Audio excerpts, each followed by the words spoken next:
heureux de passer la journée avec vous. Merci de m'avoir invité. Je peux me présenter un peu plus, comme ça vous saurez qui est l'oiseau qui parle, qui chante. Je m'appelle Raphaël, Raphaël Buise en France, mais Raphaël Beuys en Belgique. Je suis d'origine flamande, même si je suis né en France. Je suis prêtre dans le diocèse de Lille depuis 40 ans, maintenant 41 ans. Voilà, j'ai été pendant longtemps aumônier de lycée, aumônier d'étudiants, vicaire épiscopal pour la pastorale des jeunes. Et puis il y a eu un moment assez décisif dans ma vie. Il y a une petite dizaine d'années, je suis parti pendant un an dans un petit monastère bénédictin qui est situé entre Bruxelles et Namur, avec peut-être l'intention d'y rester. Enfin, je ne savais pas très bien. J'étais un peu questionné par la vie monastique, et puis ça a été pour moi un temps de remise en cause, de remise en clair. Voilà. Et puis je ne suis pas resté là-bas, je suis revenu, je me suis mis à écrire. Et puis voilà, dans mon diocèse aujourd'hui, j'ai une double mission. À la fois, j'accompagne la pastorale de la santé, et puis je travaille aussi à l'animation d'une maison diocésaine d'accueil, un peu comme celle-ci, qui accueille des groupes. Voilà, donc je prépare des week-ends, enfin des préparations au mariage, enfin tout ce qu'on sait faire. Et puis à côté de ça, je continue d'écrire. Je travaille un peu pour le magazine La Vie, et puis j'écris des livres, et puis donnant des livres, écrivant des livres, ça donne l'occasion d'aller à Nantes, rencontrer la CO, mais aussi d'aller ailleurs. Voilà. Je suis content que vous ayez parlé des racines au tout début, parce que je ne sais pas si vous avez déjà eu le bonheur d'aller en Belgique du côté de Bruges. Ouais. Alors il y a entre Bruges et Gand un canal. Magnifique, droit, avec des arbres qui ne sont pas comme ça, des arbres qui sont comme ça, qui sont complètement penchés. C'est assez fascinant à regarder.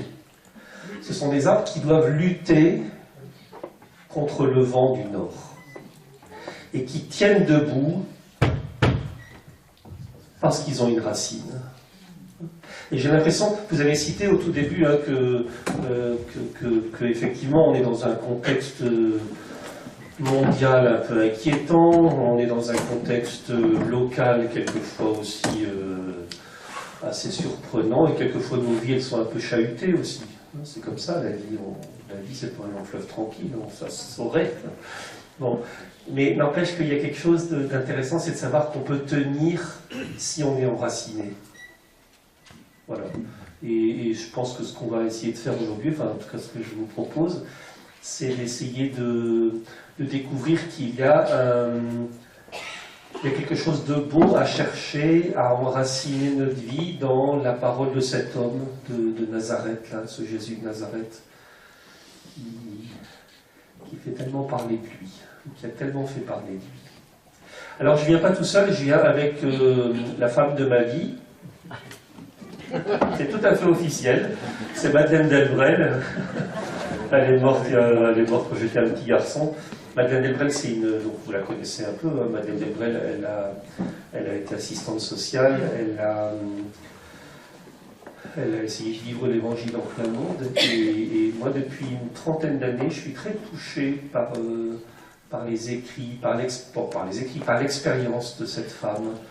Je l'ai découvert vraiment par hasard. Je faisais une retraite dans un monastère, et puis vous savez, quand on fait une retraite dans un monastère, je ne sais pas si vous faites quelque chose ça, mais quand on fait une retraite, souvent on emmène des munitions avec soi, des biscuits, ça peut toujours aider, et puis on emmène des livres, hein, et puis souvent des livres qu'on apporte, on se fait une espèce de petite barricade, comme ça nous protège un petit peu des vents contraires. Bon.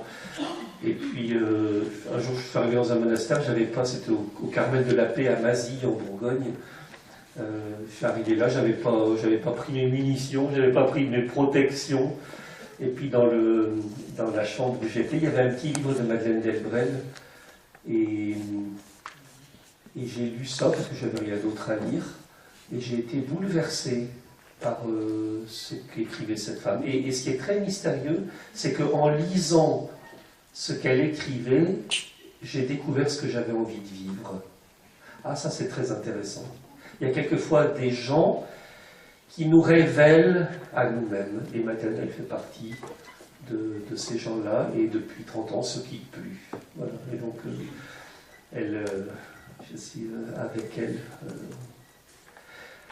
Elle fait partie de ces gens dont le pape François, qui est parti trop vite. Hein. Ouais. C'était bien, hein, François.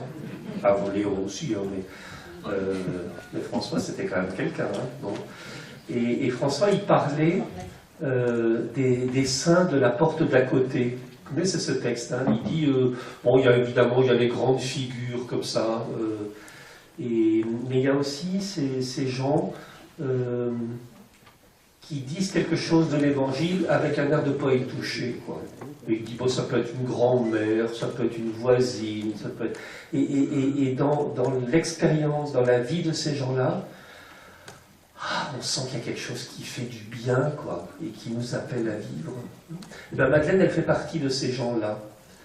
Alors, Madeleine, elle a écrit un texte qui moi, me touche beaucoup, je vous le partage pour commencer. Elle dit, il y a des gens que Dieu prend et met à part. Mais il y en a d'autres, et ça c'est vous, et ça c'est moi, il y en a d'autres qu'il laisse dans la masse. Des gens qu'il ne retire pas du monde.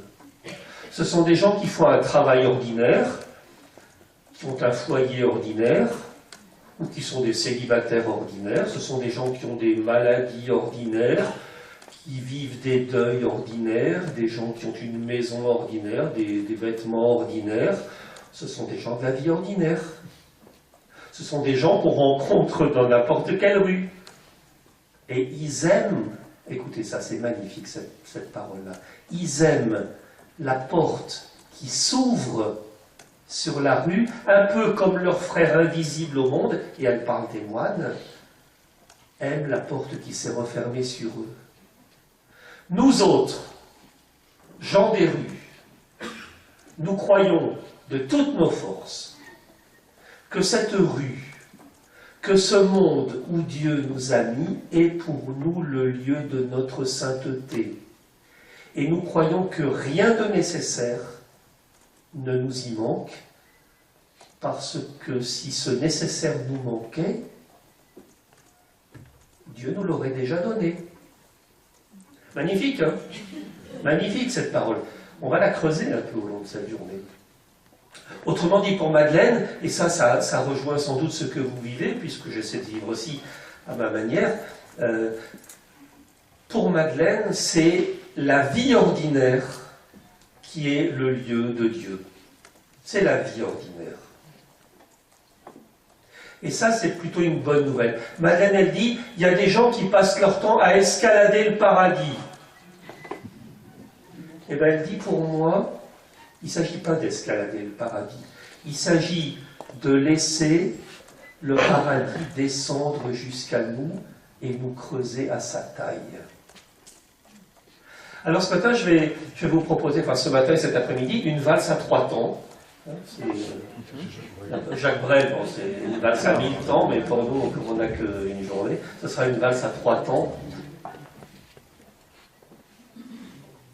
Avec un premier temps, l'évangile, c'est une source. Et je vais essayer de le dire à partir de l'expérience de Madeleine. Une source, ça se cherche, il y a des sourciers, et une source, quelquefois, ça se trouve. Mais une source, ça ne peut se goûter que si on a du désir d'eau vive en nous. Alors je vous raconte ça à partir de l'expérience de Madeleine. Parce que si l'évangile est une source pour elle, ça n'a pas été une source tout de suite pour elle. Parce que l'évangile, elle l'a découvert, non pas à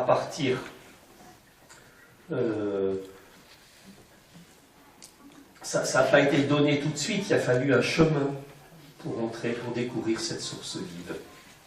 Et je me propose ce matin, dans un premier temps, de vous raconter un petit peu comment Madeleine, elle en est arrivée à découvrir que l'Évangile, c'est une source. Alors, pour la resituer un petit peu, hein, Madeleine, elle naît en 1904 et elle meurt en 1964. Elle est morte à 60 ans, c'est jeune. Madeleine, c'est une femme qui avait une petite santé. Elle fumait beaucoup et elle ne s'arrêtait pas. Et ça, il y a quelque chose d'important à entendre. Hein, c'est que l'Évangile ne nous demande pas d'être des héros, mais d'être des humains. Ce qui est radicalement différent. On n'a pas besoin de héros dans le monde, et encore moins de héros dans l'Église. Alors Madeleine, elle naît donc en 1904, elle naît en Dordogne, à Mussidan, dans une famille un peu étrange, avec un père plutôt extraverti qui travaille au chemin de fer. C'est une grande gueule, Jules, il s'appelle Jules. Jules, c'est une grande gueule. Bon. Et sa mère, au contraire, c'est une petite femme de la petite bourgeoisie provinciale, bon, une femme toute effacée, qui parle tout doucement comme ça. Bon, une femme... Donc, vraiment, elle dit, Madeleine, ma famille était faite de tout, et par voie de conséquence, moi aussi, dit-elle.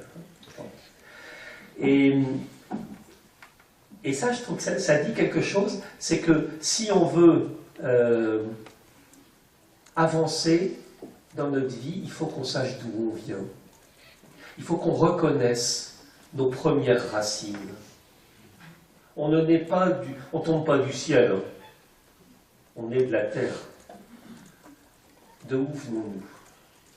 Nous rappeler d'où nous venons, et parce que ça nous permet quand même de mieux nous comprendre, et savoir d'où viennent les autres, ça nous permet aussi quelquefois de mieux les comprendre.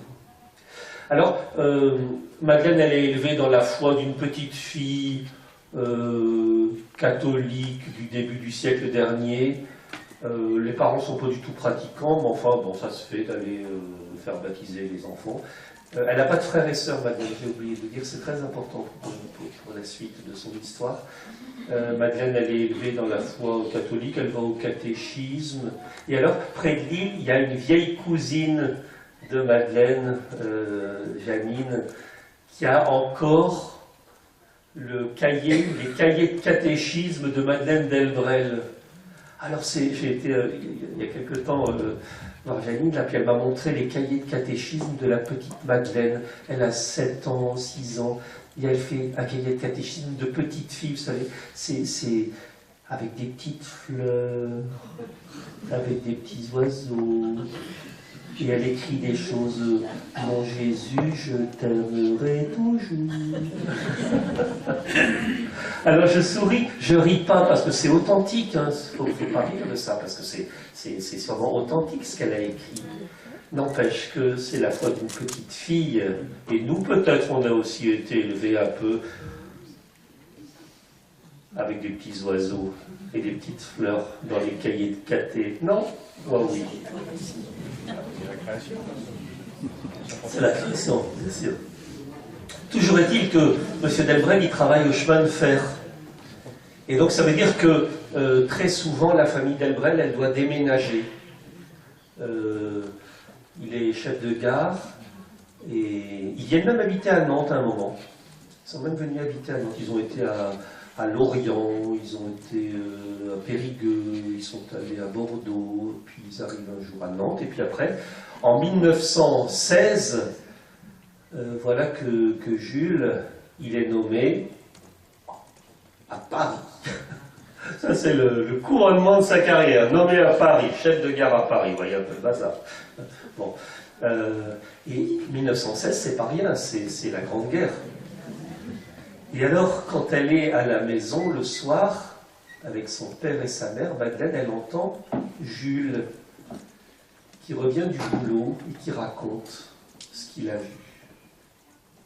Et il raconte les trains qui rentrent du front de l'Est, avec des gueules cassées, comme on dit.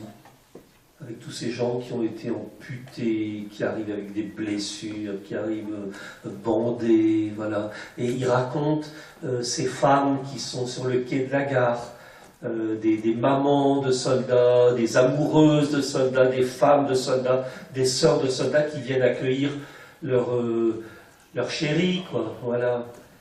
Et qui découvrent en descendant du train des hommes abîmés, quoi.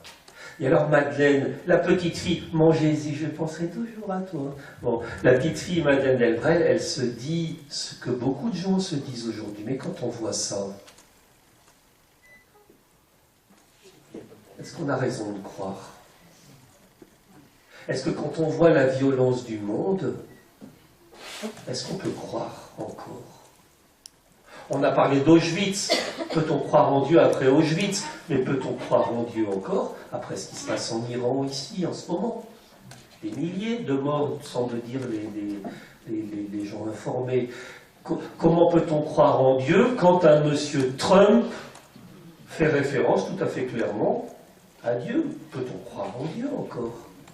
Et quand quelquefois on voit autour de nous la violence, ou la souffrance, ou la mort, est-ce qu'on peut croire en Dieu? Quand un couple perd un petit enfant, est-ce qu'on peut croire en Dieu? Quand on voit quelqu'un souffrir, est-ce qu'on peut croire en Dieu? Et Madeleine, vous voyez, la petite fille, c'est une adolescente, en tout cas, les belles images de Dieu qu'elle avait s'estompent, et à 17 ans, Madeleine écrit « Dieu est mort. Vive la mort. »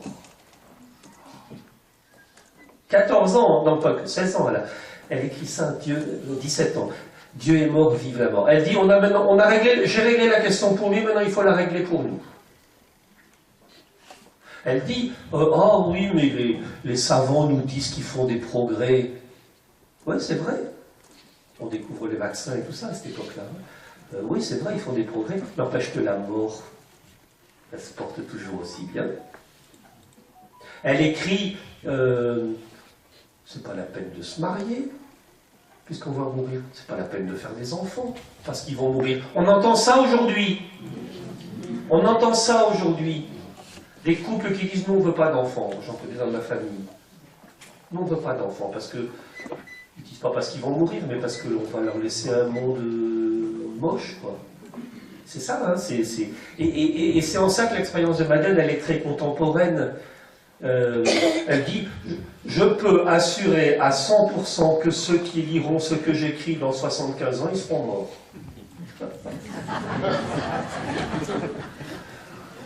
Bon, vous vous dites, il est venu nous casser le moral ce matin.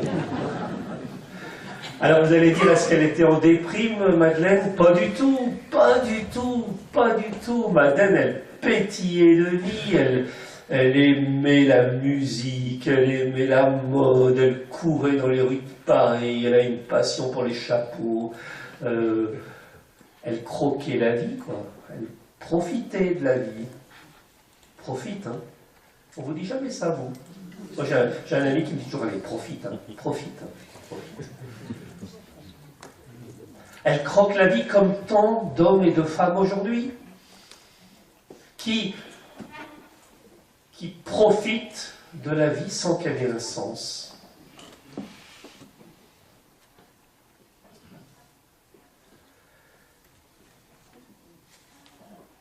Ce qui est très intéressant, c'est que Madeleine, et ça moi je pense que c'est là, si je vous raconte tout ça, c'est parce que c'est sur cette terre-là, sur ce terreau-là, que l'évangile va naître en elle. Moi, je trouve qu'il est très intéressant, c'est qu'on voit que Madeleine, elle se laisse interpeller par les cris des hommes et des femmes de son temps. Elle voit son athéisme naît à partir d'une écoute de la vie, d'une contemplation du monde. Et moi, je me dis, mais on ne peut pas ne pas entendre ce qui fait la vie de nos contemporains. Et surtout, il ne faut pas que trop vite on apporte des réponses aux questions des hommes et des femmes d'aujourd'hui. Il y a des gens qui disent « ça va aller ». Il m'énerve les gens qui disent ça. Ça m'énerve quand quelqu'un me dit « Raphaël, ça va aller. » Mais qu'est-ce qu'ils en savent? Qu'est-ce qu'ils en savent? Peut-être que ça n'ira pas. Donc, première chose, et je pense que l'Évangile nous met de ce côté-là. Et quand on lit l'Évangile, on s'aperçoit que Jésus, il ne donne pas des réponses aux gens. Il écoute les questions des gens. Il commence par écouter la vie. Et ça, je pense que c'est dans vos intuitions fondamentales de la CO et de tout ce magnifique courant d'action catholique. Il faut d'abord voir, il faut d'abord écouter avant de juger et d'agir. Il faut d'abord voir et écouter. Première chose, laisser résonner en nous la vie du monde. Alors voilà, Madeleine, elle écrit des cahiers, elle noircit des cahiers, elle écrit des poèmes noirs. Elle dit, à Paris, il y a des corbeaux noirs dans les rues. Elle parle des prêtres en soutane. Oh, Raphaël, tu racontes. Non, vraiment, c'est assez... Mais n'empêche qu'elle pétille de vie, quoi. Elle pétille de vie. Bon. Et puis un jour, il se trouve que son père, Jules, l'invite à participer à un cercle littéraire. Alors Jules, j'ai pas dit, Jules, c'est un homme qui écrit des poèmes. Bon. Et il participe à un cercle littéraire à Paris. Alors c'est très mondain, vous savez, c'est dans un salon parisien, un appartement parisien. C'est un docteur, le docteur Armingaud, qui est un médecin originaire de Bordeaux, qui habite à Paris, et puis qui reçoit une fois par mois des gens qui écrivent comme ça. Et alors chacun vient avec les petits textes qu'il a écrits. Et alors chacun partage son texte, et puis après on applaudit. Oh, c'est très très beau ce que vous venez d'écrire. Et j'espère que vous direz la même chose de moi. C'est un peu mondain ce machin-là. Et en tout cas, Jules, il participe à ça. Et puis un jour, il invite sa fille à venir avec lui, parce que Madeleine, elle est pianiste. Madeleine, elle ne va pas à l'école. Hein. Madeleine, elle ne va pas à l'école parce qu'elle a une petite santé, et puis les parents, ils ont de quoi payer. La maman de Madeleine, ses parents tiennent une ciergerie à Lourdes. Donc voilà, elle ne va pas à l'école, il y a des précepteurs qui viennent à la maison, mais, donc elle a le temps pour apprendre le piano, et elle se débrouille bien, la petite. Et Jules, il rêve que sa fille devienne une grande pianiste. Tous les parents sont comme ça. Ils rêvent pour leurs enfants. Et tous les enfants, ils cassent les rêves des parents. C'est leur métier. C'est le métier des parents de rêver, c'est le métier des enfants de casser les rêves des parents et d'inventer leur vie. Donc, un jour, Jules, il invite Madeleine à venir au salon littéraire, là, et puis elle joue du piano, et il attend qu'on lui dise qu'est-ce qu'elle est bien, votre fille, quel talent elle a, et ça lui ferait du bien à Jules. Ça lui ferait du bien. C'est humain tout ça, hein. On est comme ça. Hein. On est comme ça. On est comme ça. Toujours est-il que le docteur Armingaud qui anime ce cercle littéraire, il a un filleul qui s'appelle Jean. Jean, c'est un garçon qui est à l'école centrale de Paris.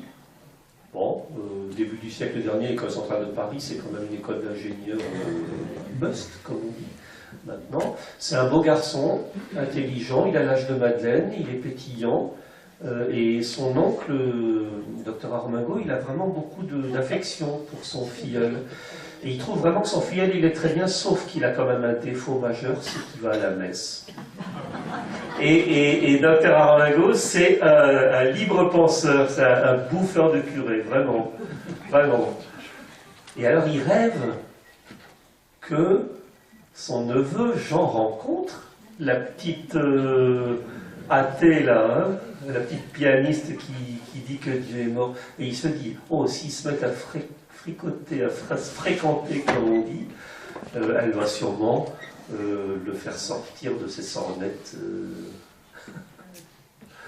Et alors ce qui doit arriver arrive, c'est que Jean et Madeleine se rencontrent, ils ont le même âge, ils sont charmants, ils sont pétillants, ils sont vifs, ils sont intelligents. Enfin, bon, et puis ils deviennent amis, et puis ils tombent amoureux.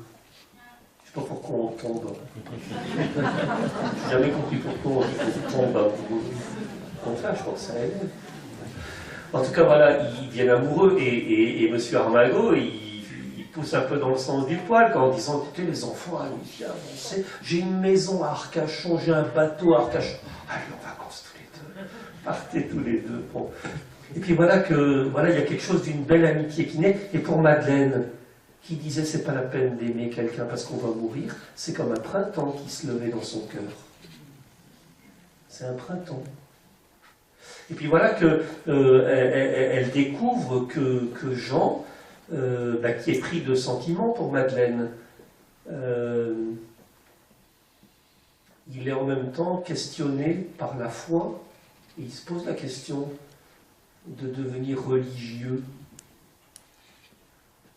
Alors vous imaginez, c'est un garçon honnête, Jean, donc il en parle à Madeleine, il dit, Madeleine, tu sais que j'ai du sentiment pour toi, mais je pense quand même à devenir religieux, enfin je ne sais pas très bien où j'en suis. Et Madeleine, elle est tellement amoureuse qu'elle n'entend rien du tout. Il paraît que ça rend sourd. Elle n'entend rien du tout. Elle n'entend rien, Madeleine. Et pourtant, Jean essaie de lui dire. Et alors, elle n'entend pas. Et un beau jour, Jean fait son choix. Il décide de quitter Madeleine et il disparaît de la circulation. Et pour Madeleine, coup de poignard, quoi.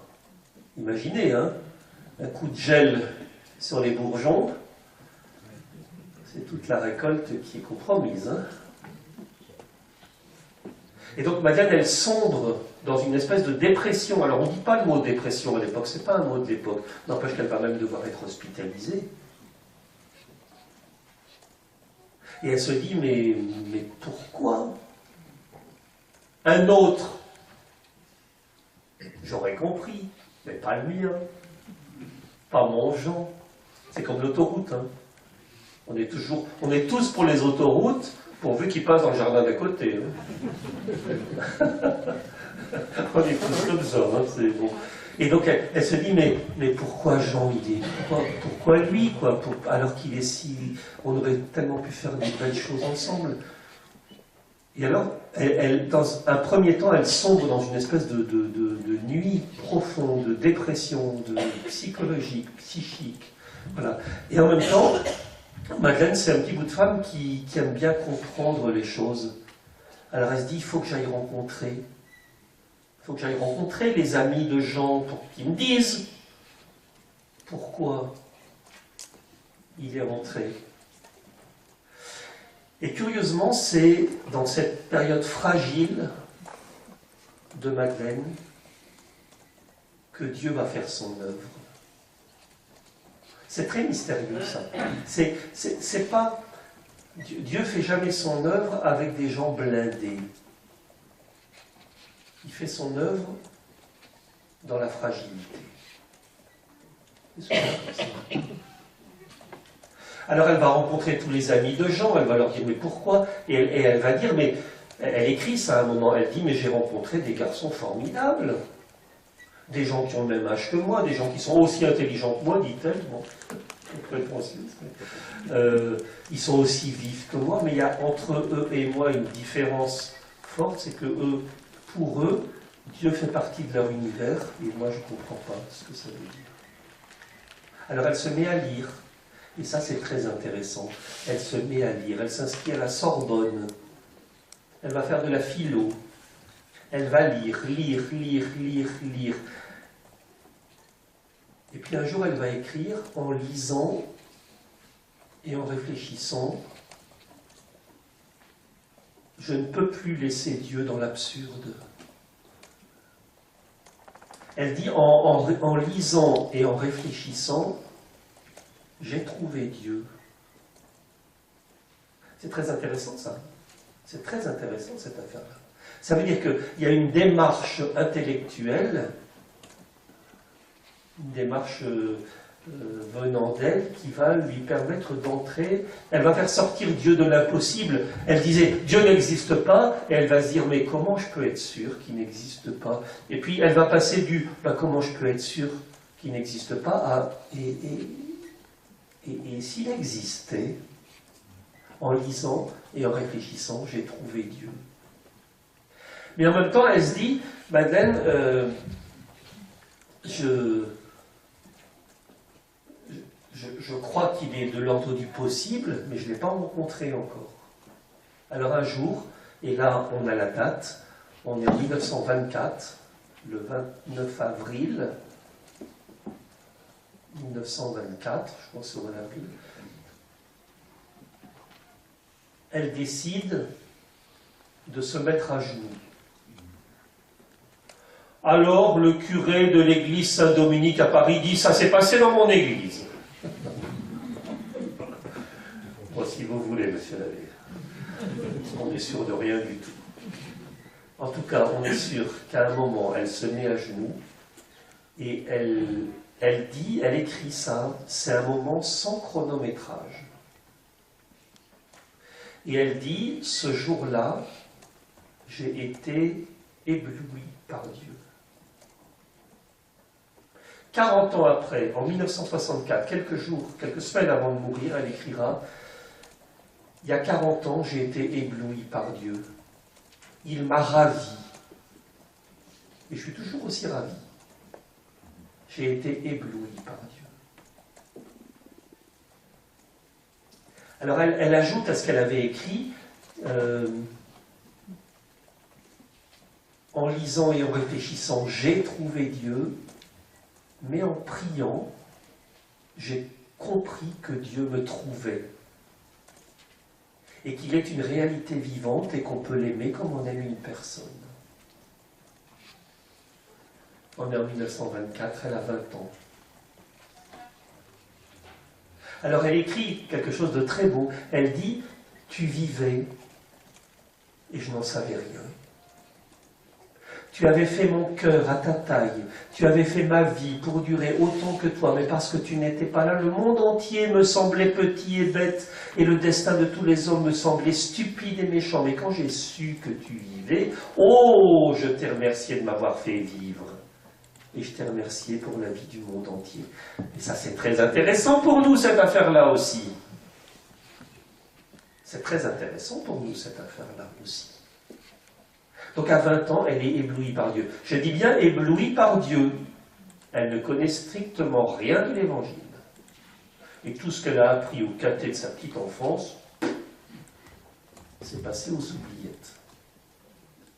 Alors, souvent, comme les gens qui sont convertis, il y a une espèce de générosité. Et alors elle se dit, oh, je vais être carmélite. Alors elle rêve d'entrer au Carmel. Pourquoi elle rêve d'entrer au Carmel? Parce qu'elle a lu les écrits de Saint Jean de la Croix, un grand réformateur du Carmel. Et Jean de la Croix, c'est un homme qui a vécu une expérience profonde de nuit intérieure. À un moment de son existence, il ne savait plus s'il avait la foi ou pas. Et Jean de la Croix, il a tout le temps écrit, même dans les heures sombres. Et il écrit ma soif de Dieu, c'est ma lumière pour marcher sur la route. Oh tiens. La soif devient une lumière.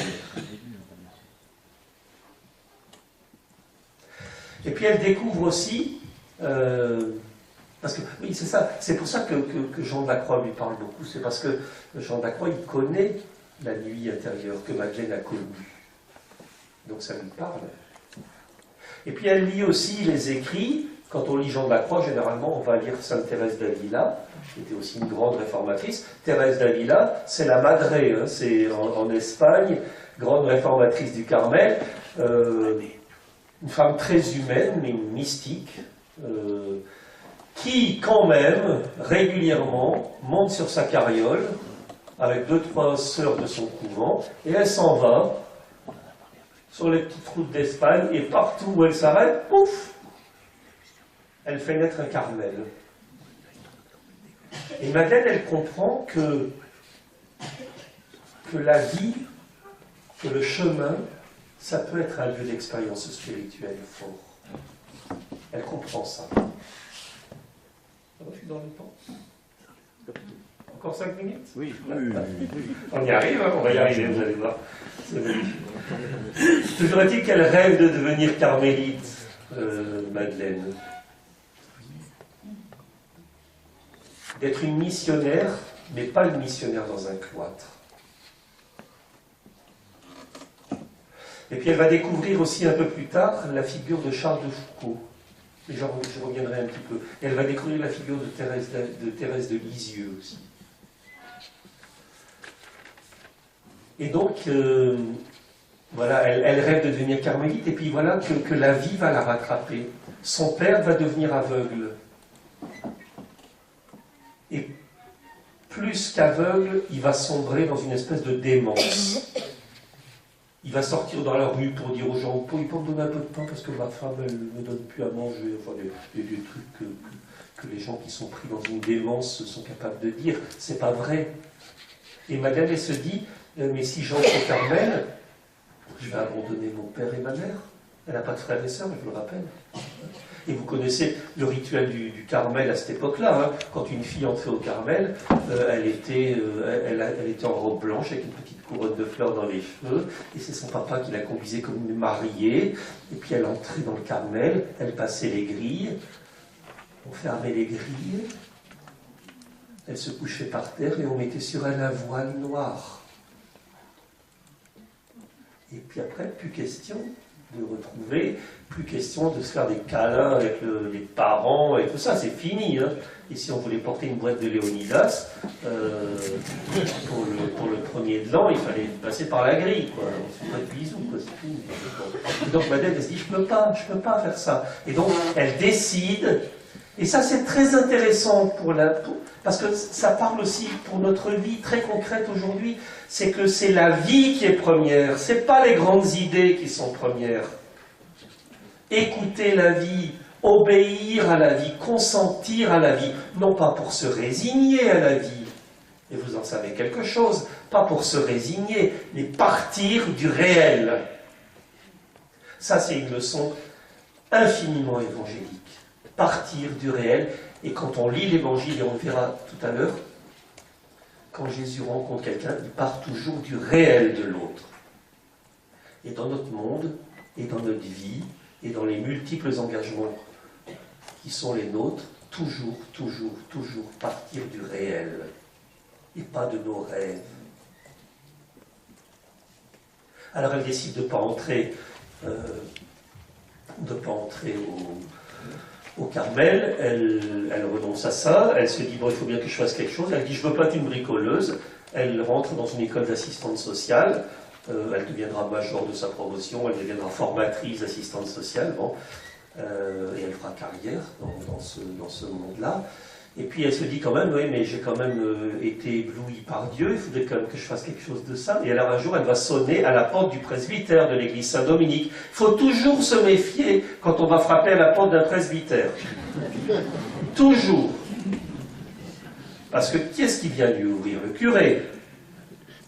Et alors elle se présente, voilà, je suis Madeleine Delbrel, j'ai été éblouie par Dieu. Bon, mademoiselle, je vous attends, j'ai quelque chose pour vous. J'ai quelque chose. Je suis en train de monter une troupe de scouts. Venez comme chef-taine.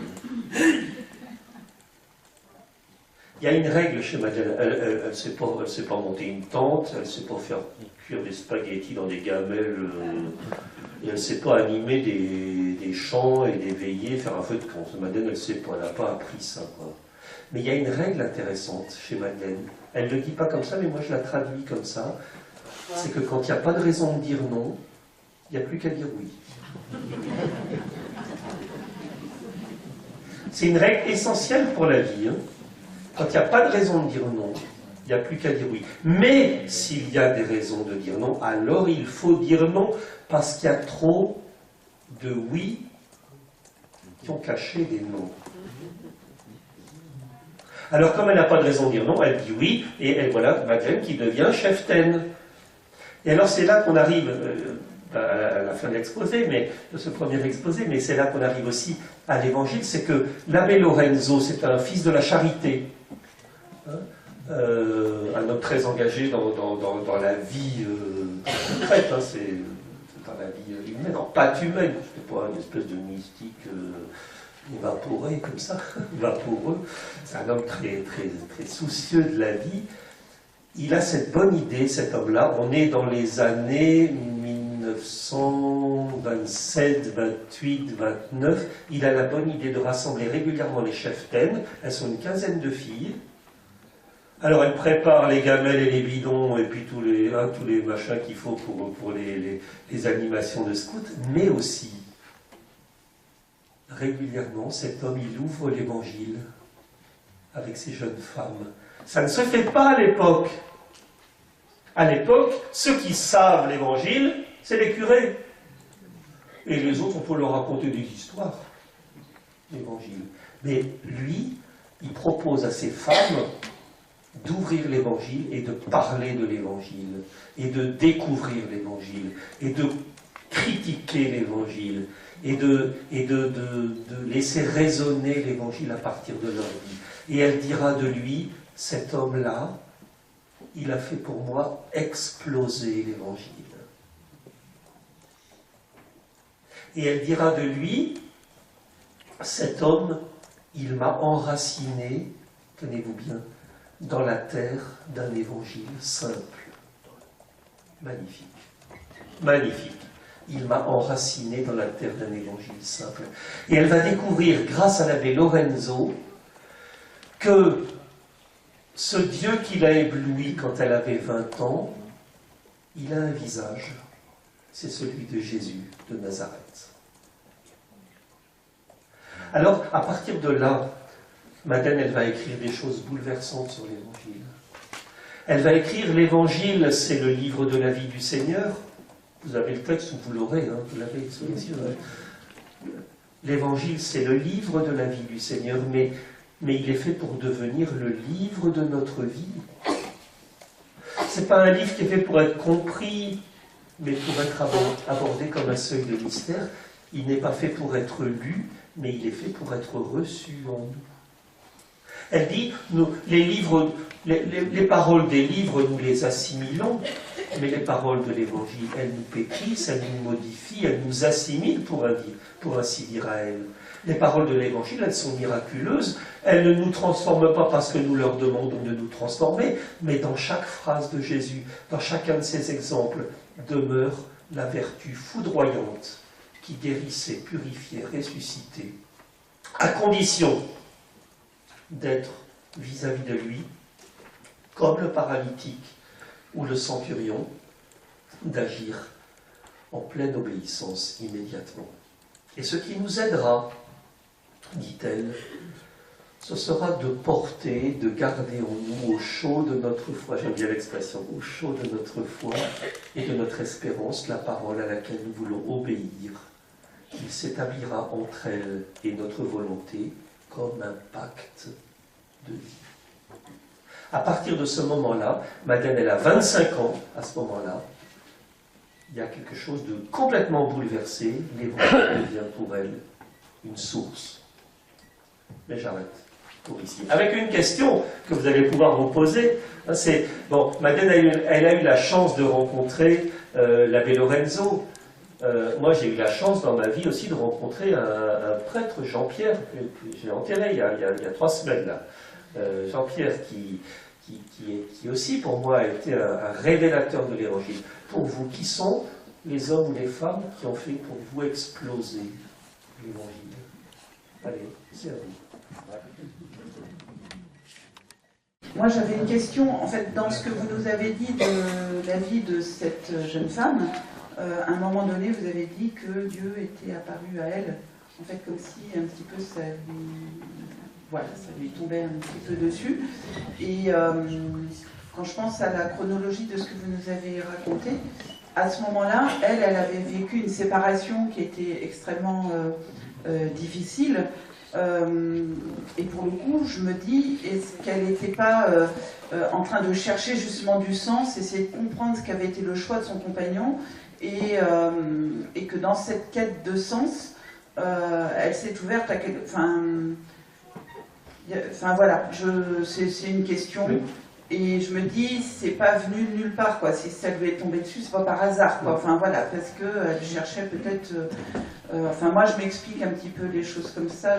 Il y a quelque chose derrière, peut-être l'aspect un peu. Pas magique, mais qui vient. Enfin, moi, ça me parle pas comme ça, quoi. Mais bon. Oui, oui. Alors, c'est vrai qu'il y a comme un double mouvement chez Madeleine. À la fois, sa rupture amoureuse, là, fait qu'elle est déboussolée et elle cherche à comprendre. Et donc, elle veut comprendre. Et donc, et pas seulement aller écouter les uns et les autres, mais elle va chercher, elle va lire, elle va... et en même temps, il y a quelque chose, il y a comme une rencontre, il y a un mouvement, il y a quelque chose qui vient d'elle, et il y a quelque chose qui est reçu, mystérieusement. Alors là, est-ce que c'est... je ne sais pas bien quoi dire de ça. Mais on sent qu'à ce moment-là, sa vie, elle bascule. C'est ça qui est... Et qu'elle ne s'est pas fermée à quelque chose de possible. C'est surtout ça qui est intéressant. Elle ne se ferme pas. Il y a une quête. Et quand... Oui, elle ne se ferme pas au possible. Oui. Oui, moi j'étais un petit peu interpellé par ce que vous avez dit. Dieu fait son œuvre dans la fragilité. J'aimerais que vous développiez un peu là-dessus. Oui. On va en parler un peu plus après. Je ne vais pas le faire maintenant parce que je vais en parler après. Oui, mais c'est... Parce que pour moi, la fragilité... on exploite facilement la fragilité. Est-ce que c'est pas... Pour moi, aller vers la fragilité, c'est attirer les gens, profiter de leur fragilité pour les amener. Non, c'est pas ça. Voilà. Mais j'expliquerai ça un peu après. Et si jamais je ne l'expliquais pas, il faudrait y revenir encore. Mais c'est pas de la récup. Dieu ne récupère pas les gens fragiles. Moi, je ne crois pas ça. En tout cas, si c'était ça, alors je fuirais Dieu à toute berzingue, comme on dit chez nous. Mais non, Dieu ne récupère pas les gens, mais on sent bien, je crois, dans une expérience amoureuse. Donc c'est ça qui est très beau dans l'expérience amoureuse. C'est que pour consentir à être aimé, il faut qu'il y ait quelque chose un peu d'ouvert en moi. Quelque chose. Je peux pas devenir amoureux si je suis blindé, moi je suis un mec, comme ça. Il y a quelque chose avec une fragilité, une brèche. Je crois que Dieu passe par là, mais sans récupérer. Hein. C'est pas un Dieu récupérateur, parce que ça serait un Dieu pervers. Ça. Mais on y reviendra peut-être un petit peu tout à l'heure. Robert, donc du Nord. Justement, je suis peut-être un peu perdu dans le Nord. Non, c'est pas, je suis là. Ah oui, Voilà. du Nord. Du Nord. Du Nord de Nantes. Ah, du Nord de Nantes, ouais. Non, c'est par rapport au mot obéissance. Alors, bon, je suis diacre, je suis dans les ordres, mais j'aime pas trop les ordres. C'est comme ça, parce que c'est vrai que c'est un petit peu ma construction, y compris spirituelle et puis humaine, et c'est difficile. Bon, voilà, c'est comme ça. Alors, j'accepte quand même un certain nombre de choses, j'accepte aussi le cadre, mais le mot obéissance, je trouve qu'il est très fort, parce qu'il est engageant presque aveuglément. Et alors ça, j'aime pas du tout ça, parce que je pense qu'on a besoin de lucidité pour faire nos choix. Et puis j'associe à ça l'explosion aussi au niveau d'évangile. Et je commençais juste à partager tout de suite. Je fais quelquefois des célébrations en prison. J'ai retrouvé Jo, qui par là. Voilà, d'abord. Et donc, j'y vais une fois par trimestre parce que je rencontre ces femmes prisonnières. Et en fait, je veux pas plus, alors parce que j'ai déjà un gros agenda quand même bien rempli, mais aussi parce que c'est une expérience effectivement d'explosion. Et j'ai peur d'y sombrer, en fait, curieusement. Alors, je voulais savoir un petit peu si enfin, son parcours, cette femme est pour moi extraordinaire. Et puis en même temps, je vois bien que c'est pas dans l'extraordinaire, mais plutôt dans l'ordinaire que l'on est appelé à vivre. Je trouve que ça, c'est très génial. Mais c'est pas si facile d'allier alors l'obéissance qui pourrait peut-être, si j'ai mal compris, aveugle, et puis l'explosion, et se laisser partir justement comme à la dérive dans l'évangile. Bon, je provoque un peu. Vous allez dire que je botte en touche, mais pas du tout. On reparlera de l'obéissance après, parce que je crois que c'est un mot qui fait partie de la culture chrétienne, l'obéissance. Mais l'obéissance, c'est peut-être pas forcément ce qu'on en a fait nous. Donc on parlera un peu d'obéissance tout à l'heure. Et quant à faire exploser l'évangile, c'est sûrement pas chez Madeleine quelque chose qui va faire d'elle une femme prise dans l'extraordinaire. Au contraire, quand elle dit il a fait pour moi exploser l'évangile, c'est qu'elle découvre à ce moment-là que l'évangile, ça s'inscrit dans la vie des hommes et des femmes qu'elle va rencontrer. Et quand elle va arriver à Ivry-sur-Seine, dans un monde qu'elle ne connaissait pas et qu'elle n'avait pas choisi, elle n'a pas choisi d'aller à la rencontre des communistes, par exemple. On dit quelquefois elle a choisi, mais elle n'a rien choisi du tout. L'évêque lui a dit, écoutez mademoiselle, vous cherchez un lieu, vous irez à Ivry-sur-Seine. Et quand elle arrive à Ivry, elle découvre que c'est une ville communiste, et elle découvre qu'il y a deux mondes dans cette ville. Il y a le monde le petit monde catho, fermé. Elle dira, la paroisse c'est un petit troupeau. Heureux. Et complètement indéchiffrable. Elle écrit ça. Et elle découvre le monde des communistes, les cellules du parti, et puis son travail d'assistance sociale va aussi l'aider à rencontrer ce monde-là. Et elle va découvrir que là où elle est, dans le compagnonnage avec les gens, comme ils sont, elle découvre des éclats d'évangile. C'est ça que ça veut dire. Exploser l'évangile, c'est ça qu'elle veut dire, je pense.